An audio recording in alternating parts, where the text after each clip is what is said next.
Buenas tardes. Vamos a orar. Padre bueno, gracias por la bendición que nos da una vez más en este día de adorarle, Señor, de tener el privilegio de oír su palabra para que alimente estas almas, alimente estas vidas, Señor, que necesitan tanto de usted. Yo le suplico, Señor, que me ayude, que su Espíritu Santo dirija cada una de estas palabras, Señor, para el beneficio, para la exhortación de aquellos aquí presentes. Háblenos, Dios, denos lo que necesitamos, por favor, y háganos cada día más a la imagen de su Hijo Jesucristo. Ayúdenos, Dios, a de verdad considerar el gran amor de su Hijo por nosotros para vivir rendidos completamente a Él. Se lo pedimos en el nombre de su Hijo Jesús. Amén. Pueden sentarse. Ahora vamos a 2 de Samuel 2. 2 de Samuel 2. Vamos a leer hoy. Vamos a ver los versos del 12 al 32 para finalizar el capítulo 2. Comienzo leyendo el verso 17. 2 de Samuel, capítulo 2, verso 17. Amén. Dice así, lo leo para ustedes. La batalla fue muy reñida aquel día, y Abner y los hombres de Israel fueron vencidos por los siervos de David. Como vimos nosotros la semana pasada, David ya había sido confirmado rey sobre el pueblo de Judá, una de las 12 tribus de toda la nación de Israel. Es decir, que aquella promesa que Dios había dado, que había hecho, ya aquí está llegando a su cumplimiento. Tal vez no pleno, porque David está siendo solamente rey de esa parte de Judá y no de sobre todo Israel.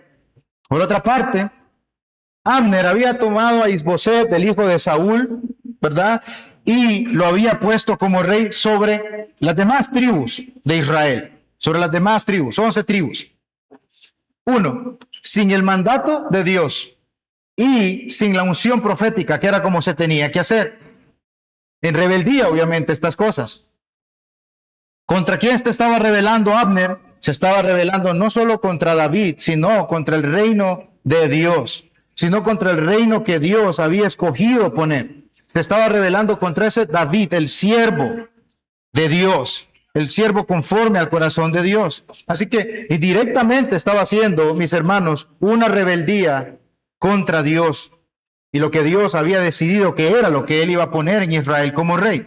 Ahora, hermanos, nadie va a ponerse ni nadie va a tener éxito cuando se opone al rey que Dios ha establecido. La necedad de Abner manifestada ahí en esa obstinación iba a ser bien confrontada con firmeza, como nosotros vamos a ver ahorita. Una vez más, los esfuerzos por resistir el propósito de Dios de este hombre van a terminar en derrota. Y esta vez, mis hermanos, frente al ejército del rey David, o mejor dicho, frente al ejército del Dios que había puesto a David en el trono. En 1 de Crónicas 12:22 hace una mención de que este era un gran ejército, un ejército de Dios. Dice así, 1 de Crónicas 12:22, porque entonces todos los días venía ayuda a David hasta hacerse un gran ejército como ejército de Dios. Así que si Dios está con David, también va a estar con su ejército. Dios entonces utilizaría la victoria del ejército de David para vindicar públicamente al rey que él ha escogido. Quiero entonces que veamos 3 cosas hoy, o 3 encabezados para esta prédica. Vamos a ver primero uno sencillo, Abner y Joab. Luego vamos a ver la persecución de Abner y la muerte de Asael, un hermano de Joab. Y por último, vamos a ver a Abner pidiendo una tregua. Comencemos entonces con Abner y Joab, de los versos 12 al 17, y dice así. Abner, hijo de Ner, salió de Mahanaim a Gabaón con los siervos de Isboset, hijo de Saúl. Y Joab, hijo de Sarbia, y los siervos de David salieron y los encontraron junto al estanque de Gabaón. Y se separaron, los unos a un lado del estanque y los otros al otro lado. Y dijo Abner a Joab, levántense ahora los jóvenes y maniobren delante de nosotros. Y Joab respondió, levántense. Entonces se levantaron y pasaron en número igual, 12 de Benjamín por parte de Isboset, el hijo de Saúl, y 12 de los siervos de David. Y cada uno echó mano de la cabeza de su adversario y metió su espada en el costado de su adversario, y cayeron a una, por lo que fue llamado aquel lugar Elcat Hasurim, el cual está en Gabaón. la batalla fue muy reñida aquel día y Abner y los hombres de Israel fueron vencidos por los siervos de David. Después de que Abner pusiera a Isboset como rey sobre todo Israel, da un paso, sale, noten bien, salir él y el ejército que aún le quedaba contra David. Sale de Mahanaim, cruza el río Jordán y llega a la ciudad de Gabaón, terreno benjamita. Está en su terreno, está en casa este hombre Abner y toda esa gente. Con ventaja, podríamos decir, contra el ejército de David. Y esta palabra, mis hermanos, que dice ahí, salió del verso 12, donde dice, Abner, hijo de Ner, salió de Mahanaim. Lo que quiere decir es que salieron a desafiar, salieron a hacer guerra contra David. Y esa es la misma palabra que nosotros tenemos en 1 Samuel 17:4. Le leo lo que dice 1 Samuel 17:4. Dice, salió entonces del campamento de los filisteos un paladín, el cual se llamaba Goliat de Gat. ¿A qué salía Goliat? A decirle cosas lindas a los israelitas. Vamos, juntémonos y seamos amigos, ¿no? ¿Qué es lo que hacía Goliat, mis hermanos? Goliat salía a estarles gritando a los escuadrones de Israel. Que salía a retarlos. Entonces, pedía que le mandaran un guerrero. Salía al campamento pidiendo un guerrero. Porque ahora vamos a ver más adelante. Se peleaban a veces paladines para decidir la guerra de esa manera.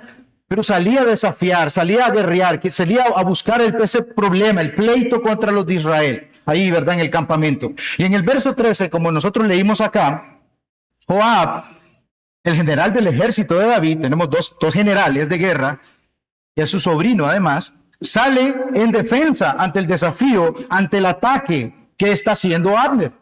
Joab entonces viene a encontrarse contra Abner. Específicamente dicen que en ese estanque de Gabaón, estanque, mis hermanos, un hueco grande, gigante, lleno de agua. Un estanque ahí, unos a un lado, los otros a otro lado. Eso también se menciona, este estanque, y todavía dicen que han encontrado ahí, ¿verdad? En Gabaón han encontrado ese hueco, ese estanque que está ahí. Entonces, como les digo, están unos a un lado y otros al otro lado. Y Abner le dice a Joab que se levanten los jóvenes y maniobren. Algo así como que se levanten, mira, que se levanten los jóvenes y que peleen. Así como que si están en lo que hacían en el Coliseo Romano. Entreténganos, tire cristianos ahí para que los maten. Saque los muchachos que usted tenga ahí y que nos entretengan peleando a ver quiénes ganan, ¿verdad? Es una competencia así al estilo gladiador, ¿verdad? Ellos querían entretenerse, ver a los muchachos batallando con armas de verdad, ¿verdad? Una vez más, no van a jugar, son guerras. Entonces estos dos hombres, mis hermanos, para que entendamos un poco, son generales, sargentos. Imagínense esos líderes de ejército crueles, decididos a ganar. Y entonces nosotros vemos aquí a Abner con esa propuesta. Esto es lo que nosotros vimos, ¿verdad? Que se mandaba, como les dije, a un guerrero en representación de cada ejército. Si gana el mío, ustedes se someten a nosotros, pero si ganan ustedes, nosotros nos sometemos a ustedes, como le había dicho también allá con esto de los filisteos que estaban atacando con Goliat. Hacían eso. Entonces, en el antiguo arte de guerra, en las batallas se decidían así, con esos tipos de duelos a muerte. En este caso aquí hay 12 contra 12. 12 contra 12 jóvenes, muchachos guerreros. Abner está menguado. Abner también es bien vivo. Tiene poca gente. Entonces le sale mejor ver si sus 12 muchachos, que son más experimentados porque han estado en guerra. Recuerden que los de David eran muchachos que venían ahí cansados, oprimidos y angustiados. Y probablemente, hermanos, probablemente esto no está en la escritura. Podía llegar a decir, estos no son hombres de guerra. Pero realmente él no sabía que este ejército era un ejército de Dios y que Dios estaba con ellos y que se habían preparado para esto. Se habían convertido en guerreros del Señor. Entonces, está menguado, viene de perder a muchos hombres en esa guerra contra los filisteos y busca decidir esto, mandando a que vayan los muchachos a pelearse. Dice el verso 15, entonces se levantaron y pasaron en número igual, 12 de Benjamín por parte de Isboset, el hijo de Saúl, y 12 de los siervos de David. Entonces, Y oigan esto, uno se puede imaginar que sí, que van a ir a tirar espadas ahí el uno con el otro, a ver quién puede más. Y vean lo que dice el verso 16. Y cada uno echó mano de la cabeza de su adversario y metió su espada en el costado de su adversario, y cayeron a una, por lo que fue llamado aquel lugar el Cat Hasurim, el cual está en Gabaón. Imagínense esto. En lugar de entretener, lo que tuvieron fue una mortandad terrible. Estos hombres se vieron, imagínense esos hombres corriendo, se agarran de la cabeza, ambos, sí fuerte, y simultáneamente se matan. Se meten la daga ahí, se matan. Tan tremendo fue eso, que hasta le pusieron un nombre a ese lugar, para ser recordados esta muerte de estos muchachos. El Cat Hasurim, campo de las dagas filosas. Tenía que estar bien filosas para que se mataran de una vez. Y la fuerza que podían tener estos hombres. Pero cuando ven que no se entretuvieron y que no se logró absolutamente nada, porque nada sucedió en el sentido de que ganara uno o el otro, se enfrascan ahora sí en una batalla reñida, donde los hombres de Abner, el opositor del reino establecido por Dios mismo, caen derrotados ante los siervos de David. Se matan estos muchachos y ahora sí se mandan todos a la batalla. Y de nuevo menciono lo que ya sabíamos. ¿Por qué venció el ejército de David? No sé si eran muchos, no sé si eran pocos, no sé si eran más o menos de los hombres que tenía Abner, pero vencieron. ¿Por qué? Porque Dios estaba con David y por lo tanto estaba con su ejército. Para golpear, mis hermanos, para golpear el Señor con juicio a los adversarios y dar protección y dar salvación a los que son suyos. Eso es lo que también conocemos en el tema de la teología bíblica como la salvación a través del juicio. Juicio para los enemigos del Señor, pero salvación para los suyos. Y que todos vean en esto que David es el rey a quien deben someterse. Ya con esto Abner debía decir, no, ya perdí. Es a este rey al que hay que someterse. David, por otro lado, y que no se menciona aquí, ha buscado de una manera genuina, ha buscado establecer ese reino, no por fuerza ni por violencia. Claramente nosotros acabamos de ver que por culpa de Abner, quien primero pone a Isboset en clara rebeldía contra David, luego sale de Mahanaim con un ejército a pelear, a atacar al pueblo de David, el pueblo por lo tanto tuvo que responder ¿cómo? Con defensa. Tuvo que responder con defensa, con violencia, porque lo que vimos no es jugarreta, se mataron.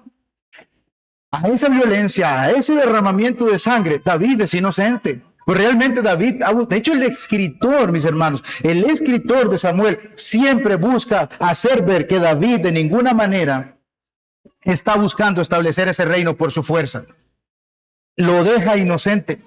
Y tan reñida entonces fue aquella guerra que al ser derrotados los de Abner y sus hombres, se vieron obligados a huir, a escapar. Y esto aquí nos lleva ya al segundo punto, la persecución de Abner y la muerte de Asael. Leamos ahora del 18 al 24. Y dice, estaban allí los tres hijos de Sarbia, Joab, Abisai y Asael. Este Asael era ligero de pies como una gacela del campo. Y siguió Asael tras de Abner, sin apartarse ni a derecha ni a izquierda. Y miró atrás a Abner y dijo, ¿no eres tú Asael? Y él respondió, sí. Entonces Abner le dijo, apártate a la derecha o a la izquierda, y echa mano de alguno de los hombres, y toma para ti sus despojos. Pero Asael no quiso apartarse de en pos de él. Y Abner volvió a decir a Asael, apártate de en pos de mí. ¿Por qué he de herirte hasta derribarte? ¿Cómo levantaría yo entonces mi rostro delante de Joab tu hermano? Y no queriendo él irse, lo hirió Abner con el regatón de la lanza por la quinta costilla, y le salió la lanza por la espalda, y cayó allí y murió en aquel mismo sitio. Y todos los que venían por aquel lugar donde Asael había caído y estaba muerto, se detenían. Mas Joab y Abisai siguieron a Abner, y se puso el sol cuando llegaron al collado de Ama, que está delante de Guía, junto al camino del desierto de Gabaón. Ahora sí, mis hermanos, habiendo leído esto, vamos ahora a ahondar un poquitito más en quiénes son estos valientes de David que nosotros tenemos aquí. Los famosísimos, yo no sé si los han leído, pero los famosos hijos de Sarbia. Sarbia es una hermana de David, una muchacha, una hermana de David. Primero de Crónicas 2, del 12 al 16 dice, Boaz engendró a Obed, Y Obed engendró a Isaí, e Isaí engendró a Eliab, su primogénito, y así, mis hermanos, va mencionando hasta que llega donde dice David, el séptimo, de los cuales Sarbia y Abigail fueron hermanas. Dice después, los hijos de Sarbia fueron 3, y ponen primero a Abisai, luego a Joab, y por último a Asael. Esos son los 3 hijos de Sarbia. Es una muchacha. De Abisai, nosotros ya sabíamos un poquito, porque en 1 Samuel 26:6, o en ese capítulo de 26, donde David perdona por segunda vez la vida de Saúl, ya Abisai le había propuesto a David lo siguiente. ¿Quiere que lo enclave con la lanza? Se lo está entregando el Señor, lo mato, no le doy ni un segundo golpe. Este hombre era un guerrero de verdad, este Abisai. David obviamente lo reprendió fuertemente. No es así. Es Dios el que se va a encargar de él. Y no lo hace. Ese es Abisai, ese es el muchacho. En 2 Samuel 23, donde se mencionan los guerreros fuertes de David, del 18 al 19, dice, ahí se menciona Abisai y dicen, oiga, y Abisai, hermano de Joab, hijo de Sarbia, fue el principal de los 30. Este alzó su lanza contra 300, a quienes mató, y ganó renombre con los 3. Él era el más renombrado de los 30 y llegó a ser su jefe, mas no igualó a los primeros 3. Más adelante vamos a ver quiénes son esos primeros 3 soldados bravos que tenía David. Por eso se menciona Abisai de primero, soldado de categoría A. Ni un soldado de este tiempo podría igualarse a lo que este hombre realmente era, un soldado de verdad de guerra. Joab y Asael, probablemente, hermanos, estos hombres en algún momento estuvieron en la corte de Saúl como soldados y luego pues se van con David, por eso sus artes en guerra. Joab y Asael es aquí donde aparecen por primera vez, ¿verdad? Ya de Joab nosotros vimos con este pedacito de acá, ¿verdad? Que él no se echaba para atrás, ese hombre iba para adelante en retos y guerras, ¿verdad? No quería dejar su orgullo ahí caído. Y más adelante nosotros vamos a ver la faceta de deshonesto de Joab, de traidor. Y aunque aquí, mis hermanos, ustedes van a ver qué hombre más fiel, hasta hay consejos de Joab muy buenos para David, vamos a ver esa faceta que lastimosamente, sí, incluso mis hermanos, por culpa de Joab, ese reino de David se mancha mucho de sangre, porque por su violencia. Vamos a ver que es bélico, este hombre no le importa nada, derrama sangre, es traidor, es un hombre muy sangriento. De ahí vamos a entender un poquito mejor por qué David muchas veces siempre tenía que estar diciendo, ¿qué tengo con ustedes, hijos de Sarbia? ¿Qué tengo con ustedes, hijos de Sarbia? Por último, Asael, un joven veloz, como lo mencionan acá, de estos guerreros. Este hombre figura también entre los 30 valientes de David del capítulo 23 de 2 de Samuel. En el verso 24 dice, Asael, hermano de Joab, fue de los 30, de los que Abisai fue jefe. Entonces, era también un guerrero bastante poderoso. Y aquí se menciona su velocidad, porque mis hermanos, al salir huyendo Abner, él es quien lo sigue. El más rápido para poder seguir a estos hombres que van huyendo es él. Mirada fija en su objetivo. Su meta era la casa de Abner, el general. Hay que matarlo. No sabemos exactamente qué era lo que motivaba a él. Probablemente gloria. Era un muchacho, como dicen algunos comentaristas, que quería gloria, pero realmente no sabemos. Él va a la casa de Abner. Pero su determinación era tal que este hombre ignora repetidamente las advertencias que le está haciendo un general del calibre de Abner. Ahora, metámonos un poquito en este momento para que podamos entender así. Abner va corriendo. Abner va huyendo porque lo van a matar. ¿Ok? Pero Asael es más rápido. Entonces Asael comienza a correr y lo alcanza. Cuando Abner mira para atrás, va corriendo, pregunta, Asael, sí, soy yo. ¿Eres tú Asael? Sí. Siguen corriendo. Abner sabe que Asael no viene, mis hermanos, a jugar, viene a matarlo. Por eso están persiguiendo. De hecho, en la Biblia ustedes van a ver muchas veces cuando los ejércitos derrotados huían y después termina con y cayeron tantos de ellos. ¿Sabe por qué? Porque cuando los iban persiguiendo, les iban tirando flechas, los iban matando, entonces iban cayendo. Sus espaldas iban listas para que nos mataran, entonces tienen que huir lo más rápido posible. Asael es una bala y ya alcanzó a Abner. Asael de ninguna manera es rival para Abner, así que le dice, vaya, mate a alguno de los otros soldados, lleve sus armas, despójelo, pero no siga. Váyase. Pero Asael está con su meta fija.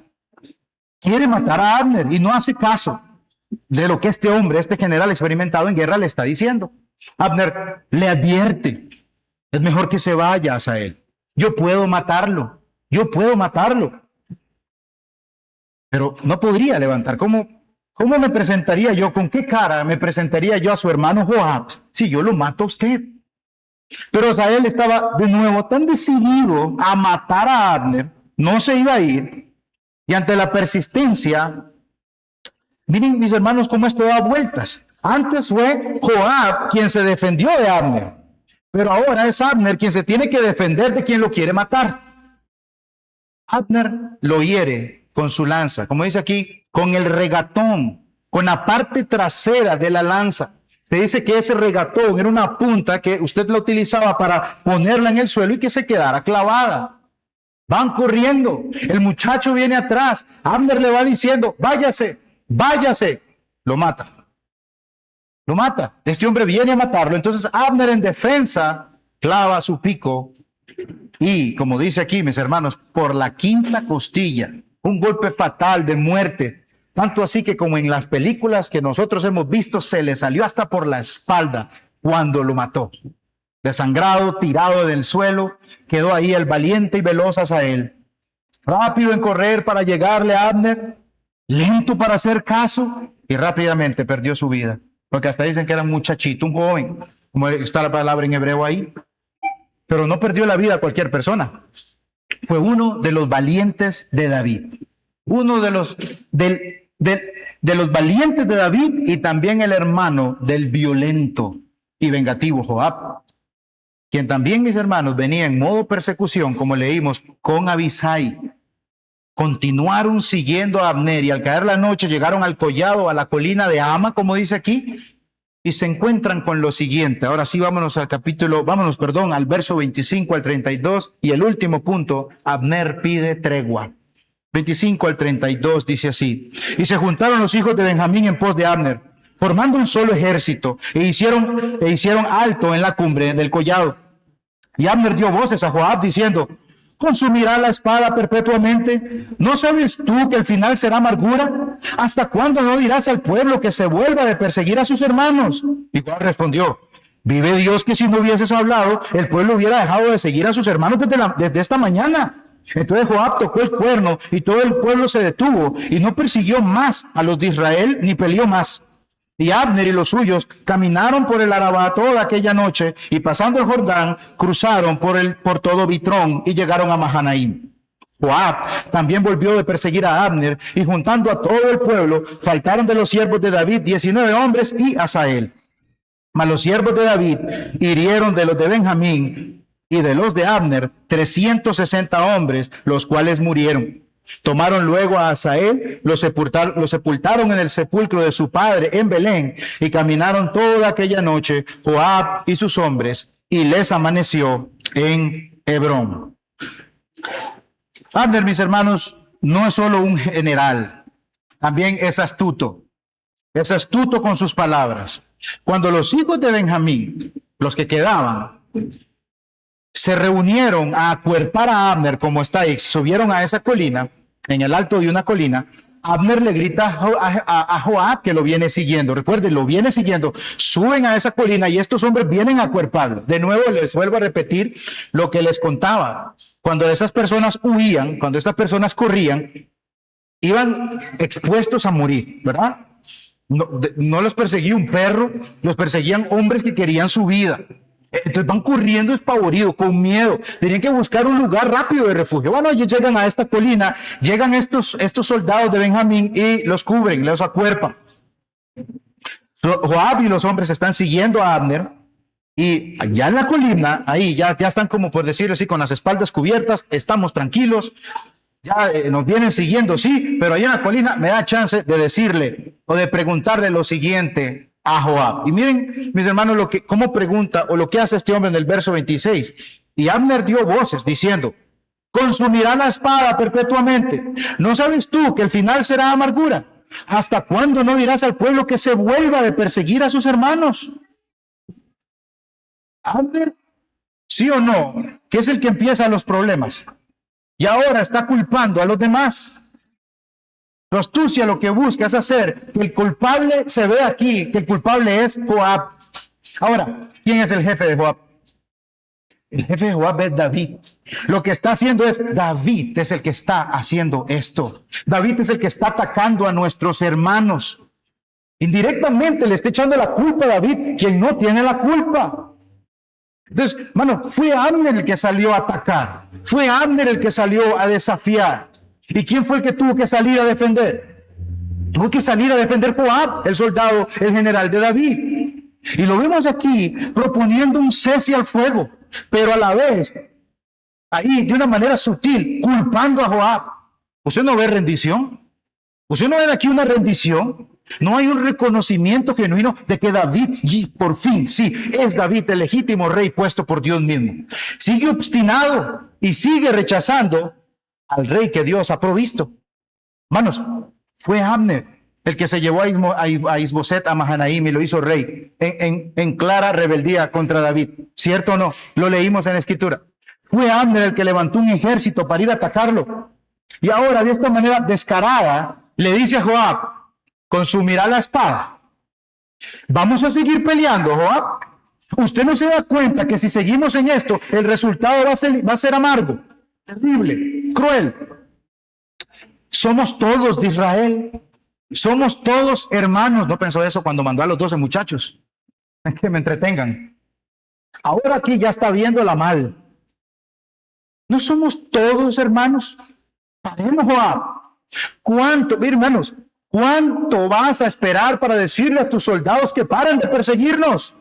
¿Ven cómo parece que pide un cese al fuego, pero de paso le está echando la culpa a Joab? Dice Blakey, él debió aplicarse este lema desde la mañana para evitar ese amargo fin del que está hablando. Desde la mañana es cuando se agarraron esos muchachos. La respuesta de Joab en el verso 27 pareciera como que él lo reprocha, pero que a la vez acepta lo que dice Abner, como si él desde un principio también, mis hermanos, no quisiera, no haya querido que se hiciera ese pleito o llegara a esas instancias, porque dice él, y Joab respondió, vive Dios, que si no hubieses hablado, el pueblo hubiera dejado de seguir a tus hermanos desde esta mañana. Vive Dios.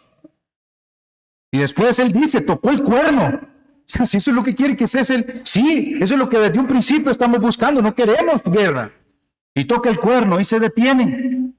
Si usted no hubiera mandado o pedido ese enfrentamiento mortal entre esos 24 jóvenes, nada de esto hubiese pasado. O mis hermanos, o si tan solamente Abner se hubiera aceptado que David era el legítimo rey. El culpable total de todas estas cosas es Abner. Él es el culpable. Sigue siendo un benjamita cual Saúl, que odia a David, que no quiere su reino. Quite sus ligaduras de mí, como dice el Salmo 2. Joab, de alguna manera, dice, yo no tenía intención de hacer guerra. Pero si usted ahora pide el cese, así será. Vamos a parar. Joab toca el cuerno. Todos los soldados se detienen de perseguir a sus hermanos israelitas. Y aquí está, mis hermanos, el primer fallo de Abner, de 3 que nosotros vamos a ver. 3 fallos de Abner, aquí está el primero. Abner atacó, pero atacó al ejército del Dios equivocado, del único Dios vivo y verdadero, del rey de Israel, y perdió. Eso es lo esperado, mis hermanos, contra los opositores de Dios. Entonces, dan vuelta y perdieron, van para su casa. Joab junta a su pueblo, cuenta para ver quiénes faltan y oigan, solo faltan 20. Ahí va contado su hermano Asael. Pero de todos los benjamitas cayeron un total de 360 hombres. Si uno no ve la mano de Dios en esto, si uno no ve la mano de Dios con el pueblo de David, estamos ciegos. Lo vimos recientemente también en Isaías, la semana pasada. No es con muchos hombres que Dios vence. Con muchos o con pocos el Señor puede vencer. O con nada el Señor puede librar, porque Él es Jehová de los ejércitos, Él es el guerrero. Le dan las sepulturas a Él, muerte, hermanos, que va a desencadenar una riña entre Joab y Abner. Aquí esto es lo que va a activar esa riña, las ganas de venganza que va a tener Joab. y parten a su tierra, entonces Joab y sus hombres, a su tierra allá en Hebrón, donde está el rey. Quizá está ahí, quizá no. David está esperando noticias de lo que pasó. Y no creo que David se vaya a poner feliz de David. Murieron 360 hombres de Benjamín, de Israel. Lo que uno puede imaginar es David no era así. No era así. Yo no voy a llegar al reino porque se vayan quitando obstáculos, que vayan a creer que fue por mi propia mano. Porque uno puede decir, claro, David aquí al suave va quitando a Abner y ahora solo le va a faltar Isboset más adelante. Y ya se va a poder sentar. No, es Dios el que tiene que ponerme ahí.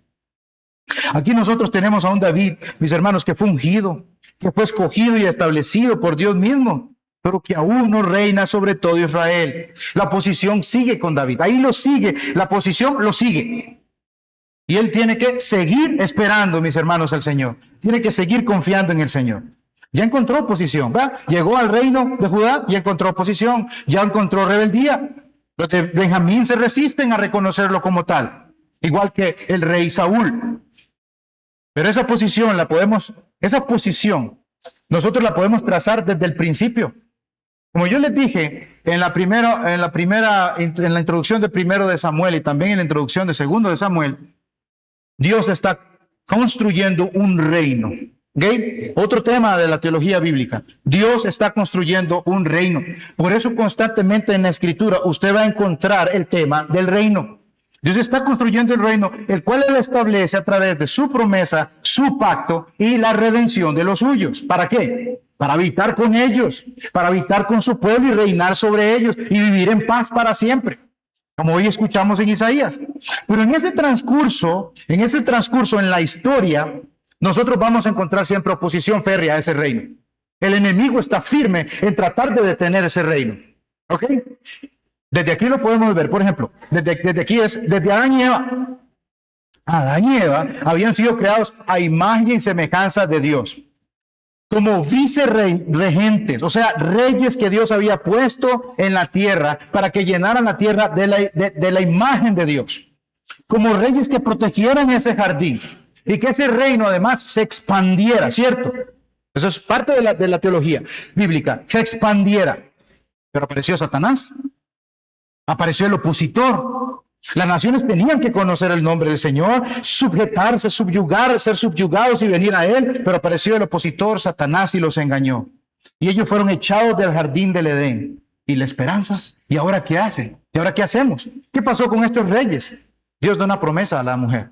A ellos en Génesis 3:15, y pondré enemistad entre ti y la mujer, y entre tu simiente y la simiente suya, esta te herirá en la cabeza, y tú le herirás en el calcañar. Quiere decir que de ahí queda una esperanza viva todavía, la esperanza de una tierra llena de la gloria y la presencia de Dios, con esto que Dios les está dando en Génesis 3:15. Todavía sigue viva el poder llenar la tierra de personas con la imagen y semejanza de Dios restaurada, por decirlo así. Pero ahora nosotros necesitamos esperar una simiente del linaje de Adán. ¿Ok? Tenemos que esperarla una. ¿Por qué? ¿Y ahora qué? ¿Quién va a sojuzgar a la serpiente? Esperamos esa simiente que lo haga. Esa simiente que subyugue a la serpiente, que quite el pecado del pueblo, porque ese es uno de los opositores, y que establezca el reino de Dios y que llene toda la tierra. Entonces, una vez ahí en Génesis, una vez introducido el pecado, esa, mis hermanos, es la más grande oposición para el establecimiento y la expansión del reino de Dios. Oposición no exitosa, para decirlo así. Sí hay oposición, pero no es exitosa. El Adán corporativo, o sea, esa nación de Israel, la han llamado los teólogos, por su pecado de desobediencia, no fueron el reino de sacerdotes que tenían que ser, en Éxodo 19:6. Parece más el reino del pecado, parece más el reino de Satanás. Si usted comienza a leer la Escritura, dice, caramba, sí, ¿y cuándo? ¿Y cuándo vemos este reino? Y por eso usted ve que ese patrón de pecado de la nación de Israel es algo que muchos nosotros conocemos, leemos, y hemos observado por las Escrituras. Vemos que repetidamente el pecado del pueblo, la justicia de Dios viene a ellos, pero Dios pone la intercesión de un mediador a su favor. Esa es la relación entre la ley.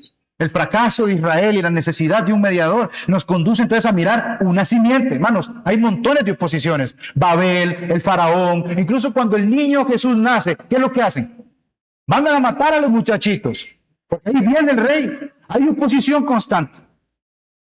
Pero Dios está proveyendo siempre un mediador para que nos salve, para que salve ese pueblo necesitado. Que nos conduce entonces todo eso, que esa trama que vemos en la Escritura de esa oposición, a una simiente prometida. Ay, este falló, y ahora ¿cuál nos va a ayudar? Noé no fue, Abraham no fue. ¿Quién es? David no es. ¿Quién es? Nos hace ver más allá para ver quién es el que va a venir a salvar a su pueblo de los enemigos y adversarios, incluso del pecado mismo. Entonces, a pesar de la oposición, y aquí menciono un poco, a veces un brinco muy brusco, pero mis hermanos, Balaam, un profeta falso, alude a una comisión que se le hizo a Adán, a la promesa que se le hizo a Abraham. La comisión a Adán fue que llenara la tierra, la expandiera del conocimiento de Dios. A Abraham se le dio una promesa de que iba a venir un rey saldrá de tus lomos. Con eso, nosotros estamos entonces ahí esperando que va a venir un rey que va a expandir el reino, que lo va a hacer, que lo va a lograr, que va a bendecir a las naciones y que va a destruir a los enemigos. Y ahora, ¿por qué destruir a los enemigos? Por la oposición constante que representan, por esa oposición mala y cruel que representan. El pecado y el corazón del hombre, mis hermanos, también es una constante oposición.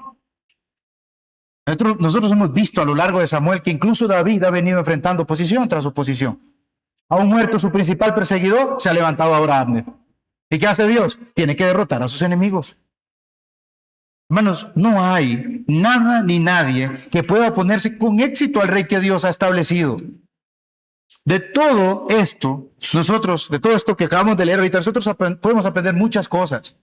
Pero al menos yo quiero que dos queden claras para nosotros. Como decía ahora Arles, al menos esto último, que tal vez no les quede claro todo lo que se ha venido exponiendo, pero que quiero que quede claro estas dos cosas. Estemos firmes en Cristo y por Cristo. La oposición la vamos a tener que vivir en este mundo caído. La maldad la vamos a tener que enfrentar en este mundo que odia a Dios. Si somos cristianos y nos identificamos con Dios, no vamos a estar en amistad con el mundo. Porque si estamos en amistad con el mundo, nos constituimos enemigos del Señor. Entonces, claramente el que quiere vivir para la gloria del Señor en este mundo caído, va a enfrentar oposición. ¿Ok? Va a enfrentarlo. En este mundo, mis hermanos, vamos a tener que estar incluso dispuestos a defender nuestras vidas ante el peligro de los hombres malos. ¿A qué voy con esto? En este mundo reina el pecado, reina la crueldad, reina la violencia, reina el menosprecio por la vida. Y me quiero enfocar, basado en lo leído hoy, en la autodefensa, y no mucho con respecto a la autodefensa. Hermano, mire, no malentendamos pasajes como pon la otra mejilla, como tratando de decir que yo soy bien calmadito, que me dan ahí, yo dejo que me den por el otro lado. No malentendamos ese pasaje, no es así. Nosotros, mis hermanos, si alguien quiere poner en peligro mi vida, la vida de mi esposa, la vida de mis hijos, la vida de nuestros familiares, la vida de algún ser humano, nosotros debemos responder. Nosotros podemos defendernos. Nosotros podemos restringir al agresor. Dios ha dado leyes por lo mismo. Y eso están leyes hechas por Él. Ahora, Dios ha puesto a las personas que se corrompan, es otra cosa. Pero las leyes por Dios han sido establecidas. Romanos 13. Esas autoridades civiles por Dios han sido puestas. Y Dios a esas autoridades, ¿saben qué les ha dado? Les ha dado una espada. ¿Para qué sirven las espadas? Para hacer daño. Para que consuman. Sí, a los rebeldes. Les ha dado la espada para defender a los que hacen el bien y para castigar a los que hacen el mal. Si notan, hermanos, no puedo expandir mucho más, pero la autodefensa es válida. Sproul contaba, voy a alargarme un poquito acá, pero Sproul contaba que cuando su niña tenía 5 añitos, salía a jugar en un cuadrito de arena, creo que era, y llegaba otro niño tal vez de 5 añitos, y dice que siempre golpeaba a la niña. La niña llegaba llorando, Sproul le decía, ¿qué pasó? El niño me golpeó. Sproul fue a hablar con su esposa, a los papás de la chiquita, del niño que golpeaba a su hija. Esa fue la primera parte, hablar con la niña, fueron a hablar con los papás, pero los papás no hicieron nada, el chiquito siempre llegaba, golpeaba a la niña llegaba llorando, y Sproul le dijo, mire, mire amor, ¿qué harías si este niño, o sea, qué haría usted si este niño llega a golpearte? Entonces la niña piensa qué puedes hacer, ¿verdad? Sproul lo que dice de fondo es que ella le responda con un golpe, para que no se deje, ¿verdad?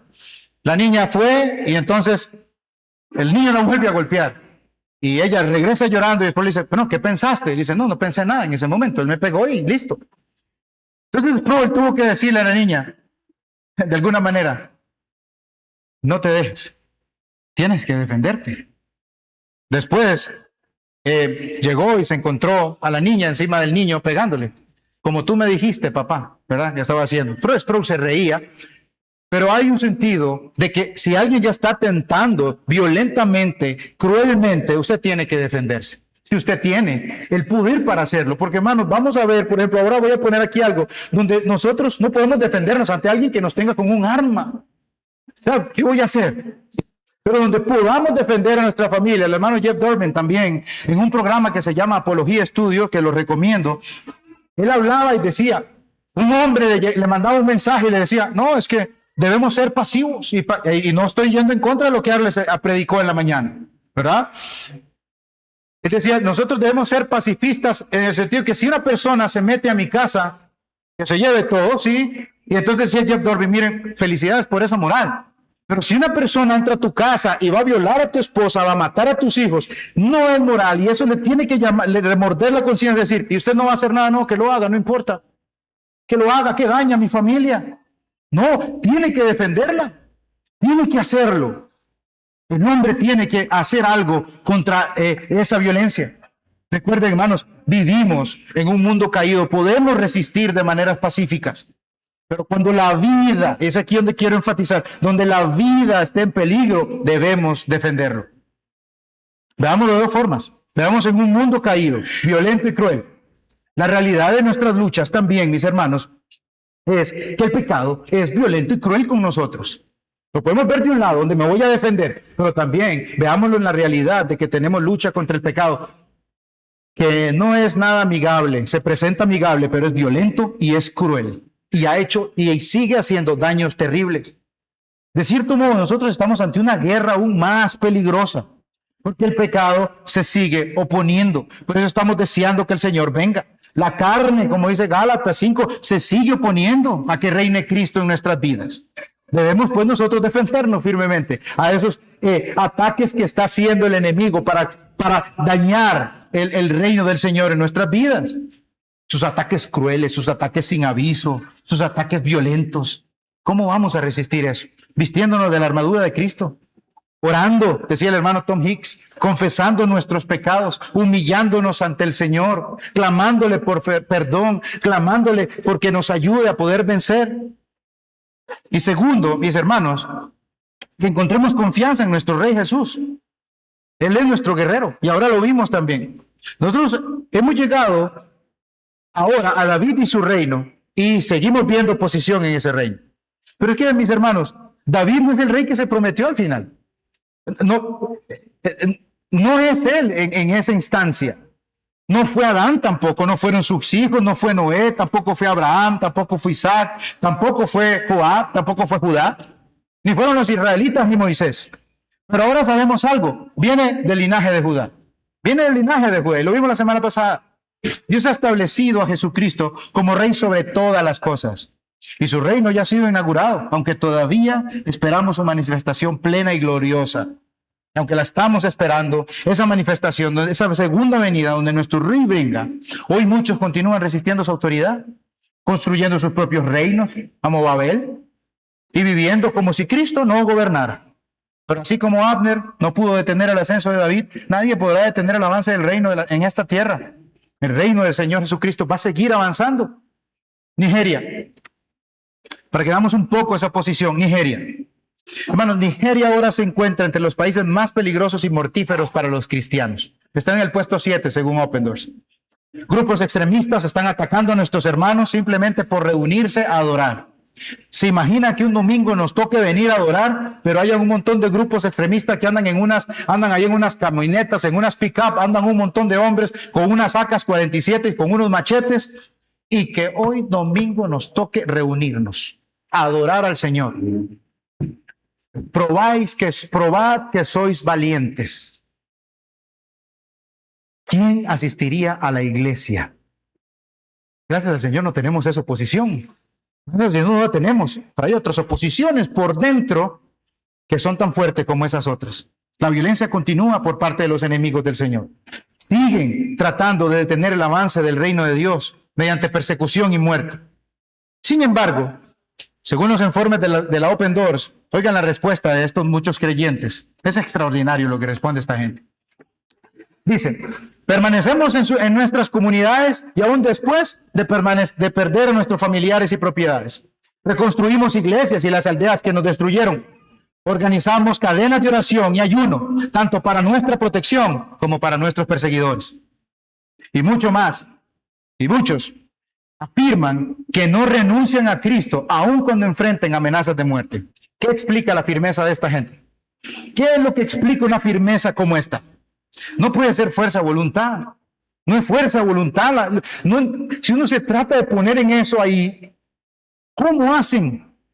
Porque permanecen, mis hermanos, se han puesto en la confianza total en el Señor. Saben que el reino de Dios no puede ser destruido.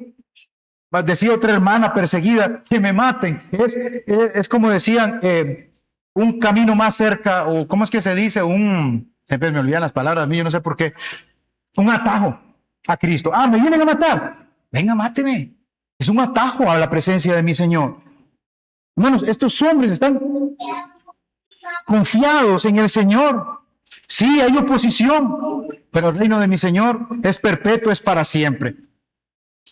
Esta realidad no es nueva. A lo largo de la historia bíblica nosotros vemos que el pueblo de Dios se ha enfrentado a la oposición constante. El Señor nunca ha abandonado a los suyos, además, sino que ha provisto el medio para su preservación y salvación.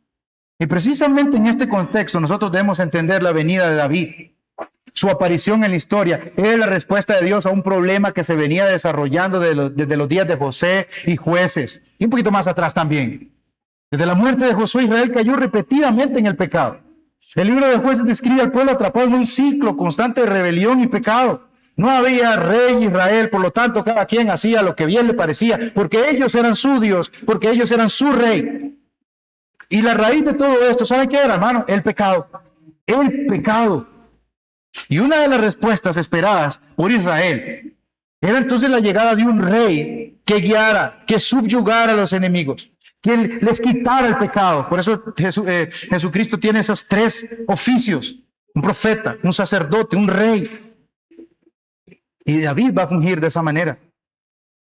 Esperaban que ese rey llegara y que los guiara al pueblo conforme a la voluntad de Dios, y le diera las palabras de Dios, y que los protegiera de sus enemigos. Y la buena noticia del Evangelio es que ese rey ha llegado y no solamente vence a sus enemigos, también recibe a los pecadores que se arrepienten y se someten a él por la fe. Y no es David.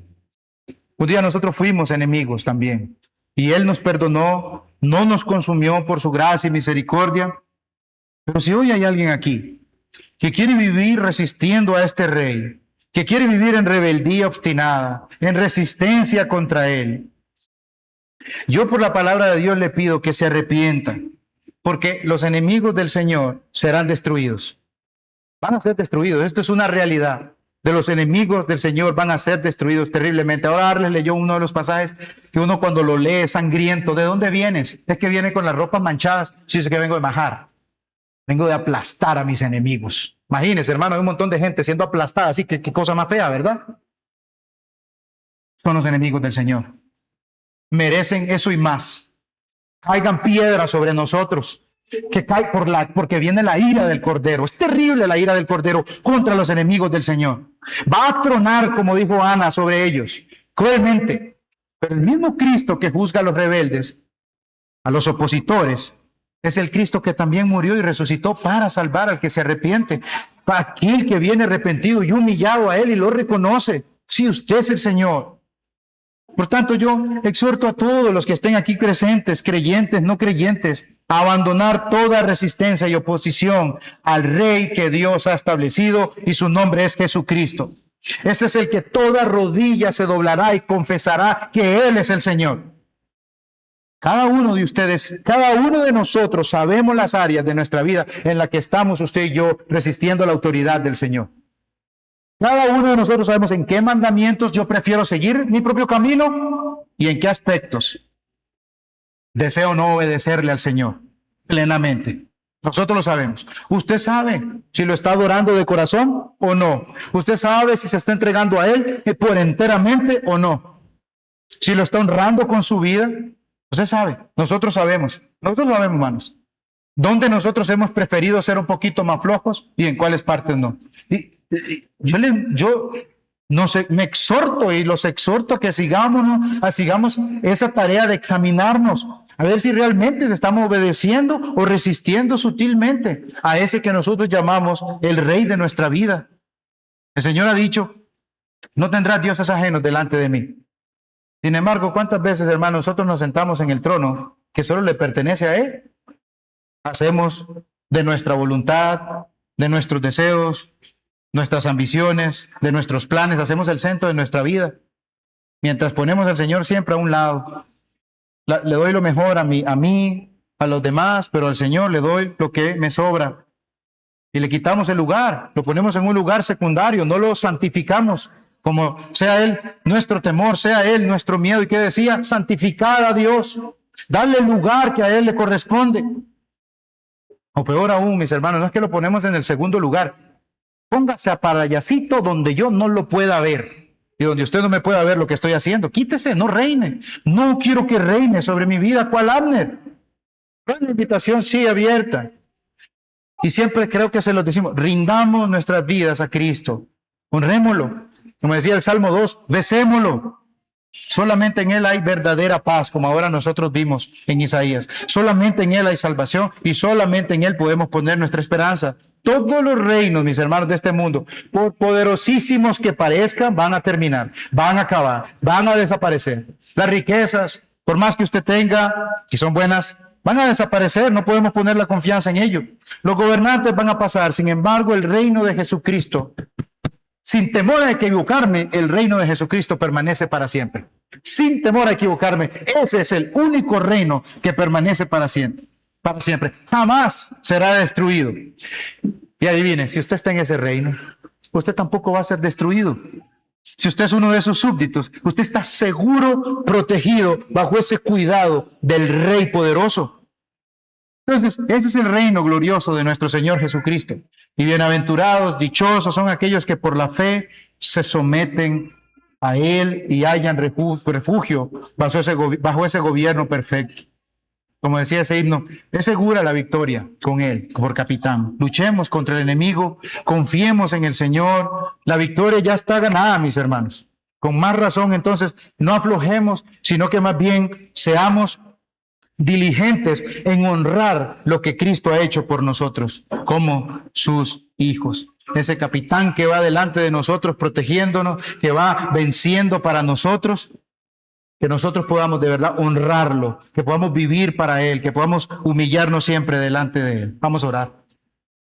Padre bueno, damos gloria a su nombre y alabamos a su precioso Hijo Jesucristo, Señor, por quien la salvación ha sido una realidad para los hombres.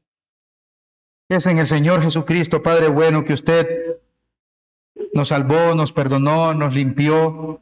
Y no solamente eso, Padre bueno, usted nos ha justificado, nos ha declarado justos, sin mancha, sin pecado, y nos adopta, Padre, nos mete a su familia para vivir ahí como un padre protege a sus hijos, protegiéndonos, guiándonos, santificándonos a cada uno de nosotros. Dios bendito, gracias, porque solamente en Jesucristo hay salvación. Gracias por ese Rey precioso que nosotros tenemos. Ayúdenos, por favor, denos la fe, obre fe en nosotros, sobre confianza, para honrarlo como el Rey que Él es.